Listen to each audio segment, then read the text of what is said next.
नमस्कार दोस्तों, कैसे हैं आप लोग? तो आज मैं डिस्कशन करूंगा बैंक ऑफ महाराष्ट्र के बारे में। देखिए, सबसे पहले मैं कंपनी के नाम आपको सबसे पहले इसीलिए बता देता हूँ क्योंकि बहुत सारे लोगों का कहना है कि सर आप कंपनी का नाम पहले बता दीजिए। अगर मुझे पसंद आए तो वीडियो देखूंगा, नहीं तो इस वीडियो से एग्जिट कर लूंगा। कोई बात नहीं। जो लोगों को इस बैंक के बारे में जानना है और मैंने किस तरीके से इस बैंक के ऊपर अपॉर्चुनिटी ढूंढा है, इस अपॉर्चुनिटी को लेकर मैं एज ए स्विंग बेसिस में काम करूंगा, तो वो इस वीडियो के अंदर शेयर करने वाला हूँ। तो इस वीडियो को पूरा देखिए, पूरा डिटेल्स में डिस्कशन करूंगा। और फर्स्ट टाइम विजिट किया है चैनल को तो जरूर सब्सक्राइब करना। तो चलो सबसे पहले बात कर लेते हैं बैंक ऑफ महाराष्ट्र के डिटेल्स के बारे में। तो आप सभी जानते हैं कि बैंक ऑफ महाराष्ट्र एक प्राइवेट बैंक नहीं है, एक सरकारी बैंक है। तो सरकारी बैंक में हमेशा वोलेटिलिटी देखने को मिल ही जाता है। जब मार्केट में करेक्शन आते हैं तो सरकारी बैंक में सबसे ज्यादा प्रेशर बनता है। तो क्या सचमुच इस बैंक में उतना दम नहीं है? क्या मार्केट जब रिकवरी करे, क्या फिर से वो रिकवरी नहीं करेंगे? तो इसके लिए आपको कुछ इंपॉर्टेंस पॉइंट देखना होगा। जैसे कुछ रेशियोज में आपके साथ शेयर करूंगा, जैसे आरओई, रिटर्न ऑफ इक्विटी किसी भी बैंक के लिए बहुत इंपॉर्टेंस होते हैं। और मुझे देखने को मिला कि लास्ट मतलब जो 5 ईयर्स का डेटा है, 5 साल पहले सिर्फ 5.65 के आसपास आरओई था। आज वो बढ़ के हो चुके 25 के आसपास। मतलब बेस्ट तरीके से आरओई देखने को मिला। रिटर्न ऑफ एसेट के बारे में बात करूं, वो भी एकदम ना के बराबर था, 0.23 के आसपास। और वो बढ़ के हो चुका 1.41 के आसपास। और देखिए नेट एनपी जो है, मजेदार बात यही है कि प्राइवेट बैंक में हमेशा एनपीए कम देखने को मिलता है। सरकारी बैंक में 0.20 के आसपास एनपीए को लेके आया। ये मेरे लिए मतलब बहुत बेस्ट तरीके से डेटा देखने को मिला। जो एक टाइम 4.77 था। अभी लोगों के मन में क्वेश्चन होगा, एनपीए होता क्या है? देखिए, एनपीए का मतलब होता है नॉन परफॉर्मिंग एसेट। अभी इसका तो फुल फॉर्म बता दिया। काम कैसे करते हैं मैं एक एग्जाम्पल के माध्यम से आपको समझाऊंगा। सबसे पहले देखिए, एग्जाम्पल के माध्यम से मतलब आप देखिए एक चीजों को। मान के चलिए आपने 100 रुपया दो व्यक्ति को दिया। मैं हमेशा इस एग्जाम्पल को आपको देता हूँ कि 50-50 रुपया करके दो व्यक्ति को 100 रुपया दिया और आपने कहा कि मैं 10% इंटरेस्ट लूंगा, मैंने जो आपको लोन दिया। तो ये लोग जब पैसा वापस करेंगे तो कितना पैसा वापस करना पड़ेगा? 55 रुपीज करके, क्योंकि 10 रुपीज के हिसाब से 55 रुपीज होगा। तो सोचिए फर्स्ट जो व्यक्ति, उन्होंने क्या किया, जो फर्स्ट जो व्यक्ति वो वापस किया 45 रुपीज और सेकेंड व्यक्ति ने वापस किया 55 रुपीज। तो दोनों ने जो पैसा वापस किया तो मुझे कितना पैसा मिला? 100 रुपीज। मुझे मिलना कितना चाहिए था? 110 रुपीज। तो ये जो 10 रुपये का घाटा हुआ, जो फर्स्ट व्यक्ति ने कम पैसा दिया क्योंकि वो बता रहा है कि उसका बिजनेस नहीं चला तो वो पैसा नहीं दे पाएंगे। तो ये जो पैसा मुझे नहीं मिला 10 रुपीज, ये मेरे लिए एनपीए के हिसाब से मैं खाते में लिखूंगा क्योंकि ये पैसा मुझे दोबारा नहीं मिलेगा। तो इसी चीज को जितना कम होगा, एनपीए जितना कम होगा उतना ही बैंक के लिए खास पॉइंट होगा। तो सीधा सीधा कहूँ, एनपीए ना के बराबर हो तो बहुत अच्छा माना जाता है। तो मुझे दो पॉइंट्स और भी बेस्ट लगा, वो है सीआर परसेंटेज, जो कैपिटल एडुकेसी रेशियो होते हैं, जो आरबीआई के द्वारा बताया जाता है कि 11% के ऊपर हमेशा बैंक के पास पैसा होना चाहिए। तो यहाँ पे 17% है, अच्छी बात है। पैग रेशियो जो 1% के नीचे होना चाहिए। एडवांस ग्रोथ 16% के ऊपर हो रहा है। तो हर डेटा यहाँ पे पॉजिटिव देखने को मिला। एनआईएम का डेटा भी बहुत स्ट्रांगली ग्रोथ हो रहा है। और सबसे जो मुझे बेस्ट पॉइंट लगा वो है कॉस्ट ऑफ लायबिलिटी। अभी देखिए, इस चीजों को समझने के लिए आपको एक चीज जानना होगा। देखिए, बैंक में दो तरीके से चीज होता है, एक है एसेट और दूसरा है लायबिलिटी। देखिए, हर बिजनेस में एसेट और लायबिलिटी होते हैं। एसेट का मतलब है आपके पास जो है, जिसको आप बेचकर पैसा मार्केट से उठा सकते हैं, उसको कहा जाता है एसेट।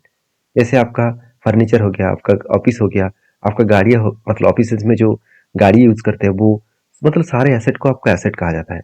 और लायबिलिटी कौन सा है? जिस जहां से आपने उधारी लिया और जिसको आपको पैसा वापस करना है, पैसा पेमेंट करना है, वो पैसे को कहा जाता है लायबिलिटीज। जैसे बैंक के अंदर उधारी कहाँ से होते हैं? मान के चलिए बैंक ने क्या किया, बैंक के पास हम लोग क्या करते हैं, पैसा जमा करते हैं सेविंग अकाउंट में, करेंट अकाउंट में, एफडी में, इंश्योरेंस में। इस तरीके से चीजों में हम लोग पैसा जमा करते हैं। बैंक उसके अगेंस्ट में क्या देते हैं? इंटरेस्ट देते हैं। तो इंटरेस्ट कितना देना पड़ेगा? टोटल जो उसका लायबिलिटी है 3.83%।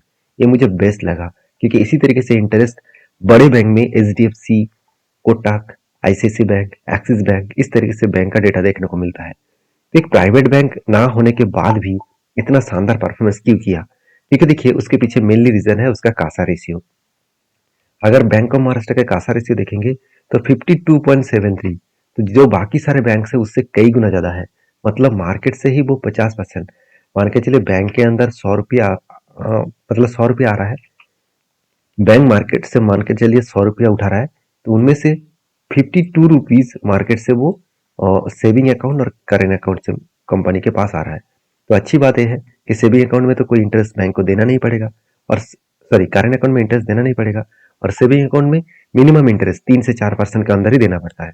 तो सोचिए सस्ते दामों में कंपनी के हाथ में पैसा अच्छा खासा आ गया, तो अच्छा खासा आ गया मतलब लायबिलिटी कम हो गया, तो इसीलिए बैंक अच्छा परफॉर्मेंस कर रहा है। इस बात को सबसे पहले आपको समझना होगा। दूसरी बात, कंपनी का अगर फाइनेंशियल डेटा देखो तो आप देख सकते हैं मार्केट कैप जो है वो बहुत शानदार देखने को मिला। अभी भी बहुत छोटा है, बड़ा होने का कैपेबिलिटी है।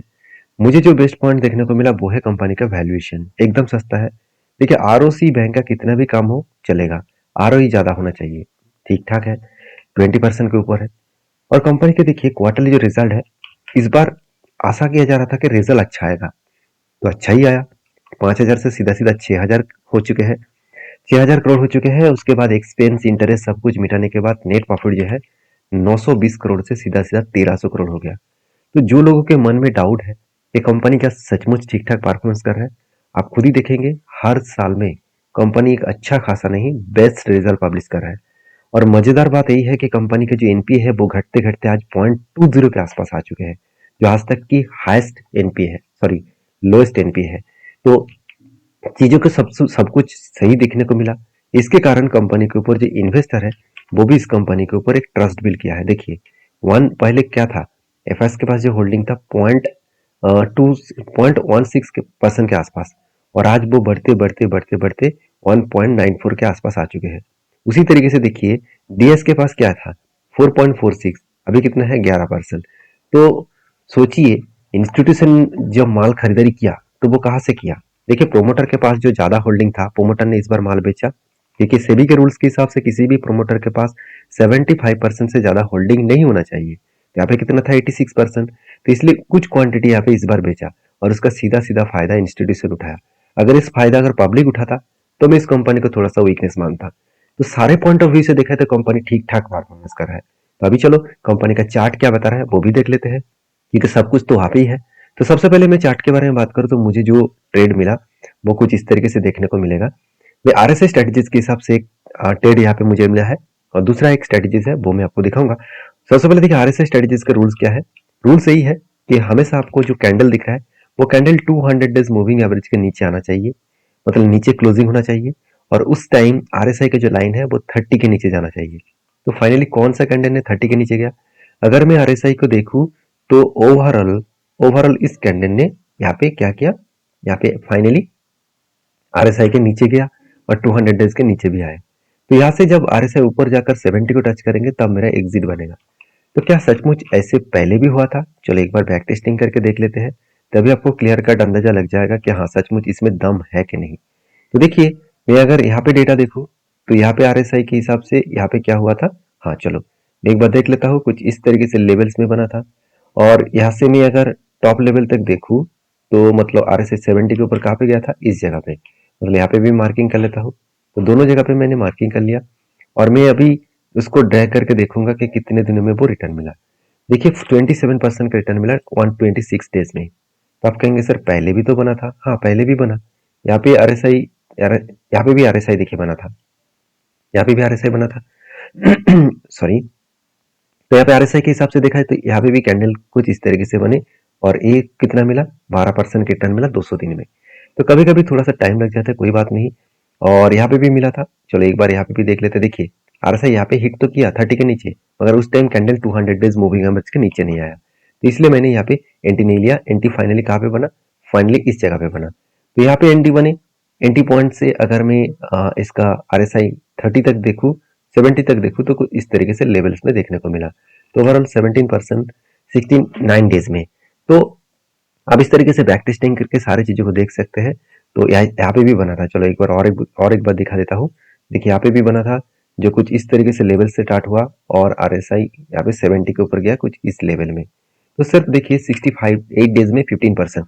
तो देखिए 68 डेज में 15%, हम लोग तो साल भर में 12% कमाने के लिए तड़पते हैं, तो यहाँ पे तो 15-20% का रिटर्न मिला है, और वो भी 3 से 4 मंथ के अंदर अंदर। तो मेरे कहने का मतलब यही है कि जब इस तरीके से स्ट्रेटेजीज के ऊपर काम करेंगे तो उसका बैक टेस्टिंग करके देख लेना कि सही में वहाँ पे उतना स्टेबिलिटी था, उतना ग्रोथ था, अगर था तो कितना था। तो ये सब कुछ आपको देखने के बाद ही काम करना पड़ेगा। तो ये तो फर्स्ट स्ट्रेटेजीज के हिसाब से बात किया। सेकंड स्ट्रेटेजीज मैंने किस तरीके से यूज किया वो भी देख लेते हैं। सेकंड स्ट्रेटेजीज मैंने कप विद 100% के हिसाब से किया। देखिए, एक लंबा जानने के हिसाब से यहाँ पे कंपनी ने हाई किया था, और यहाँ पे भी देखिए हाई किए, और यहाँ पे भी हाई किया। तो इसी पैटर्न्स के बेसिस में अगर मैं चार्ट को देखूं तो एक लंबा सा क्या बना, एक कप बने। तो इस स्ट्रेटेजीज के हिसाब से यहाँ पे मैं कप कहूंगा, और कप के बाद यहाँ पे क्या बना, छोटा सा एक हैंडल बना। तो जब भी कुछ इस तरीके से कप विद 100 पैटर्न्स बनते हैं तो एक चीजों को ध्यान रखना है, कप बड़ा होना चाहिए, इसका लो बड़ा होना चाहिए, और हैंडल का लो छोटा होना चाहिए। तो जब इस जगह पे ब्रेकआउट होगा तब मैं कुछ डिसीजन लेने वाला हूँ। तो यहाँ पे फाइनली ब्रेकआउट हुआ, आप देख सकते हैं ब्रेकआउट एंड ब्रेकआउट कंफर्मेशन हुआ। तो बहुत दिनों तक यहाँ पे होल्ड किया, उसके बाद कुछ थोड़ा सा ऊपर गया था, फाइनली वही लेवल में आ चुके हैं जो लेवल में एक बार अपॉर्चुनिटी दिया था। तो फिर से एक अपॉर्चुनिटी दे रहा है, तो इस अपॉर्चुनिटी को लेने के लिए आपको थोड़ा सा स्टडी करना पड़ेगा, क्योंकि मेरे कहने पे कोई भी ट्रेड मत लेना, मेरे कहने पे सारी चीजें को सीखना। अगर मैं टोटल लेंथ देखूं, जो कप का लेंथ है, ये जो लेंथ है, इसी लेंथ को मैंने क्या किया, यहाँ पे बिठा दिया। एक बार चलो करके दिखाता हूँ और भी आपको आसान लगेगा समझने में। तो मैंने क्या किया, लोअर साइड से एकदम टॉप लेवल तक मार्किंग किया और इसी को अप साइड में बिठा दिया। तो अप साइड में बिठाने के बाद टोटल जो रेंज निकल का आया है 86% के आसपास। और मजेदार बात यही है, जो मैंने एक लाइन ड्रॉ करके दिया वो एक प्रीवियस हाई है। प्रीवियस एक 2008 का 2007-8 का एक हाई था, उसी हाई कितना था 95, और उसी हाई के आसपास ही इसका टारगेट बना है। तो मेरे कहने का मतलब है कि हमेशा पॉसिबिलिटी ज़्यादा होते हैं अगर कंपनी का फाइनेंशियल फंडामेंटल्स ठीक है और इसका टेक्निकली बता रहा है कि वो अप 10 होने वाला है, और वो भी प्रीवियस हाई के नीचे ट्रेंडिंग बना है, तो पॉसिबिलिटी ज़्यादा होते हैं उस दिशा में जाने के लिए। तो इसका कोई 100% गारंटी तो नहीं है कि वो जाएगा करके, तो आपको सिर्फ एक प्रेडिक्शन करके काम करना पड़ेगा। बाकी आप समझदार हैं, समझदारी से काम लीजिएगा। और वीडियो में जानकारी अच्छा मिले तो प्लीज़ एक लाइक करिएगा। देखिए, मैं कोई सिविलिस्ट पर्सन नहीं हूँ, तो सबसे पहले मैं आपको रिक्वेस्ट करूंगा, आप प्लीज़ एक बार आपका फाइनेंशियल एडवाइजर के साथ बातचीत करके ही काम करना। अगर वीडियो में जानकारी अच्छा मिले तो प्लीज़ एक लाइक करना, और दोस्तों के साथ भी प्लीज़ शेयर करना, क्योंकि हर किसी को सीखने का अधिकार है। तो आप अगर हेल्प करेंगे तो वो भी सीख पाएंगे। तो मिलते हैं नेक्स्ट वीडियो में, तब तक के लिए धन्यवाद।